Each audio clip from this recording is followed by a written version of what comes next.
envejecimiento cognitivo y cómo podemos delimitar cuándo es algo normal o cuándo tenemos que ir con el profesional para una Bueno, valoración. qué buena. De hecho, parece una pregunta simple, pero no es tan simple. ¿Ok? Vamos a empezar por la primera parte de tu pregunta, ¿no? Sobre el envejecimiento cognitivo. ¿Qué es el envejecimiento cognitivo? Siempre que me preguntan esto, me gusta hacer la analogía obvia, ¿no? Sí, la anotación obvia. Cuando nuestra vida, ¿no? Podemos decir que tiene tres momentos, ¿no? Una evolución, una meseta y una involución, ¿no? O sea, somos niños, somos pequeños, nos desarrollamos, llegamos a un punto de madurez o de desarrollo máximo, somos adultos, pues, nos mantenemos en una meseta física, nuestro cuerpo se mantiene en una meseta, ahí empiezan a aparecer algunas cosas extrañas, nos duele la espalda, etcétera. Pero luego, después de cierta década de la vida, y depende a quién leas, te van a decir que es una u otra, pero podemos ponerla alrededor de los 60 años de edad, comienza la involución del cuerpo, ¿ok? Nuestro cuerpo está formado por tejidos, órganos, sistemas, todo esto que sabemos, y cuando envejecemos, nuestro cuerpo envejece, nuestra piel se arruga, nuestros huesos se deterioran, nuestros músculos pierden volumen, ¿ok? Cada vez que te comes picante tienes que tomar omeprazol ahora, la espalda baja te duele cuando estás sentado mucho tiempo, nuestros órganos envejecen, ¿ok? A veces a la gente como que se nos olvida, como que se olvida que nuestro cerebro también es un órgano, que nuestro cerebro también es parte de nuestro cuerpo, ¿no? A veces me preguntan, oye, ¿qué puedo hacer para cuidar mi cerebro? Primer paso, cuida tu cuerpo, aliméntate, duerme, come bien, ¿no? O sea, considéralo como un órgano, paso número uno. Pero bueno, eh, nuestro cerebro como parte de nuestro cuerpo, como un órgano de nuestro cuerpo, también va a envejecer, ¿ok? Ahora, ¿qué implicaciones tiene esto? Aquí es donde se comienza a poner turbia la cosa, ¿no? Porque si bien hay cierto acuerdo en qué es lo que ocurre cuando el cerebro envejece, y digo cierto acuerdo porque también depende de quién leas y qué año leas, vas a poder leer sobre muerte neuronal o hay quienes van a decir, no, la muerte neuronal no es relevante o que sí es relevante. Bueno, independientemente de los mecanismos que ocurren en el cerebro al envejecer, lo cierto es que no me gusta decir deterioro, ¿verdad? Porque el deterioro generalmente se utiliza para el terreno de lo patológico, pero hay un envejecimiento de las habilidades del cerebro. Generalmente se manifiesta en un enlentecimiento de la capacidad de aprendizaje, la velocidad de procesamiento, el control de la atención, a veces la memoria, ¿ok? Pero la pregunta central siempre es, ¿qué determina o cómo determinar cuando este envejecimiento es parte de el envejecimiento normal? Normal de pronto es una palabra también media tabú. ¿Cuándo es envejecimiento patológico? ¿Cuándo esto que me está ocurriendo es parte del envejecimiento de mi cuerpo? ¿Y cuándo lo que me está ocurriendo pudiese ser parte de un proceso patológico que requiere de atención? La línea que separa el envejecimiento, y tú lo debes saber bien, ¿no? Tú que trabajas mucho con adultos mayores, la línea que separa el envejecimiento normal del envejecimiento patológico es a veces súper delgada y a veces cuesta trabajo saber de qué lado se está, ¿ok? En el lado de lo cognitivo cuesta más trabajo porque envejecimiento normal es una categoría súper heterogénea, ¿ok? Podemos tener, como te platicaba, ¿no? Un adulto mayor de 80 años, dos adultos mayores de 80 años, los dos saludables, sin patología degenerativa, sin diabetes, o sea, sus cuerpos están envejeciendo en el mejor escenario posible, ¿ok? Y puedes ver a uno que está prendidísimo, que tiene vida social, que a lo mejor tiene un negocio, que utiliza redes sociales, que está muy enterado de lo que ocurre en el mundo, la política, tiene amigos, ve a su familia, ve a sus hijos. Y es una persona que, pues, vale, tiene 80 años, camina ahí de pronto raro, y le duele un poco la espalda, pero se ve muy bien, ¿no? Es extremadamente funcional e insisto, lo ves y desde fuera objetivamente parece una persona que está muy bien. Y tienes otro adulto de 80 años que se la pasa todo el día sentado en una silla, que no habla con nadie, que se ve enlentecido, que no tiene idea de cómo usar un celular, que no sabe qué ocurre con el mundo, la política y las noticias y etcétera. Y objetivamente ese es un adulto que parece estar, entre comillas, deteriorado, ¿no? O sea, de pronto no responde bien, etcétera. pero los dos están dentro del espectro de desarrollo, de envejecimiento normal. ¿Qué distingue a uno de otro? Pues el estilo de vida previo, ¿ok? O sea, le restamos mucha importancia a la manera en la que vivimos. Le restamos mucha importancia a lo que hacemos, le restamos mucha importancia a cómo invertimos los años de nuestras vidas. Y generalmente ese punto es clave para saber en qué momento del envejecimiento normal vamos a estar, ¿ok? O en qué parte del envejecimiento normal estaremos.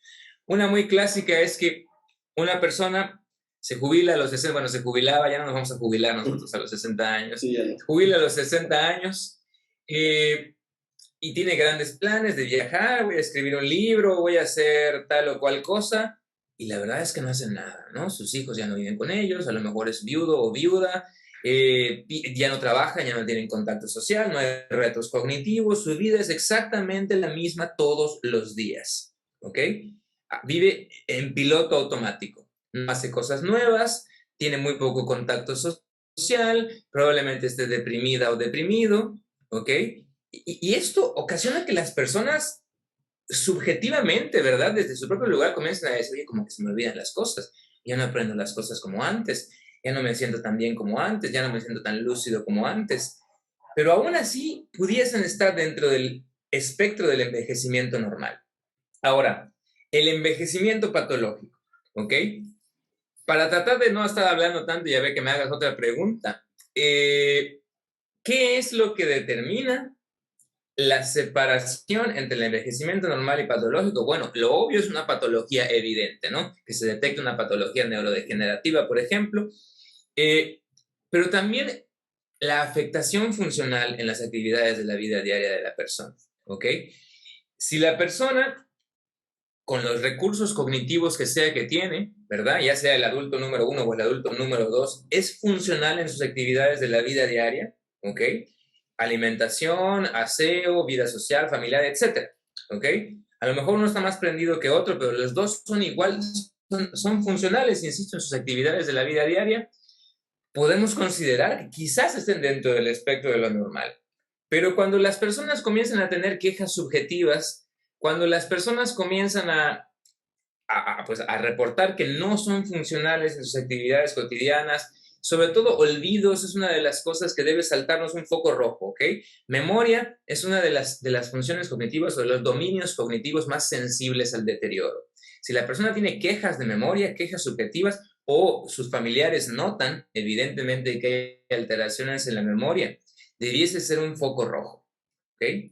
Entonces, deterioro en las actividades de la vida diaria, fallas en la memoria o fallas en algún otro dominio cognitivo. Hay personas que empiezan sus deterioros cognitivos, vamos a decirlo ahora sí, no con fallas en la memoria, pero sí con fallas en la regulación conductual. Tienen una conducta desinhibida, utilizan lenguaje inapropiado, no responden bien ante situaciones sociales, de pronto dicen cosas raras frente a personas que no deberían decirlas, no se bañan, no se asean, no se visten correctamente. Eso también son focos rojos, ¿ok? Pero en el terreno del deterioro cognitivo, el mayor porcentaje está cargado hacia fallas en memoria y aprendizaje, pero pudiese ser cualquiera de los otros dominios cognitivos: atención, conducta social, lenguaje, habilidades perceptuales. Generalmente por ahí va la cosa. No sé si Ahora, fui claro en mi respuesta. sí, sí, Aparte lo que claro. pasear un poco en la respuesta, pero terminé ahí lo que me preguntaste, según yo. No, pero vamos a aprovechar un poco todo lo que mencionaste, ¿no?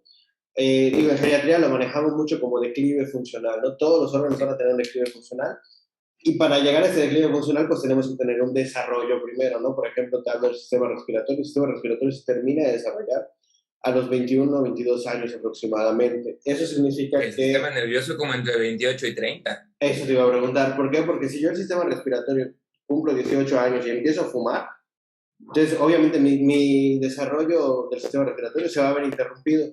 Entonces, cuando empieza este declive, es como que yo le estoy quitando de una cosa que ni siquiera estaba completa, ¿no?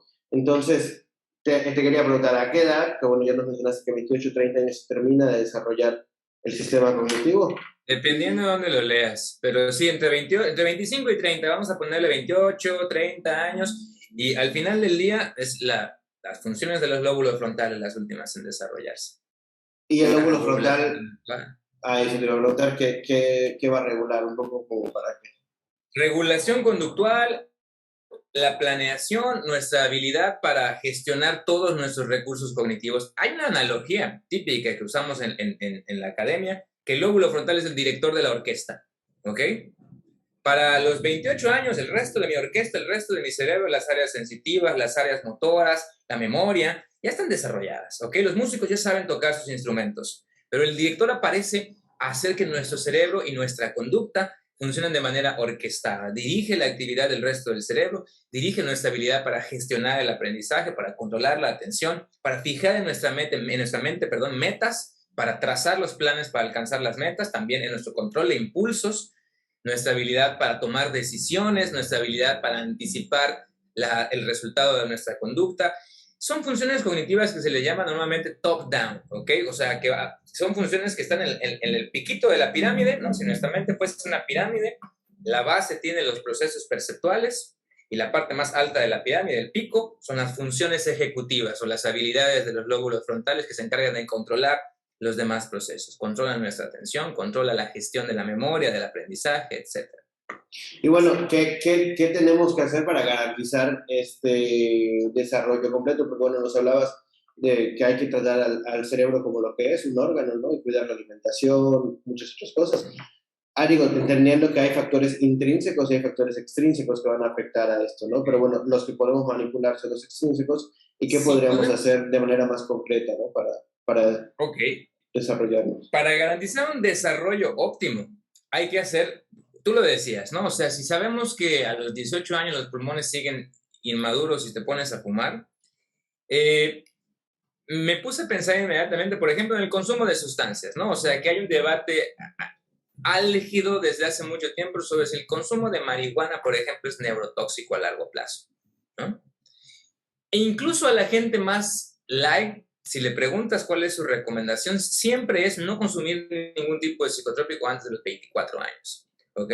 Porque es una época sumamente sensible en el cableado cerebral, ¿ok? Evitar el consumo de sustancias, tener una buena alimentación y aprovechar que cuando nuestro sistema nervioso está en desarrollo, tiene una enorme capacidad de adquisición de información y una enorme capacidad para cambiar y para moldearse y para adaptarse.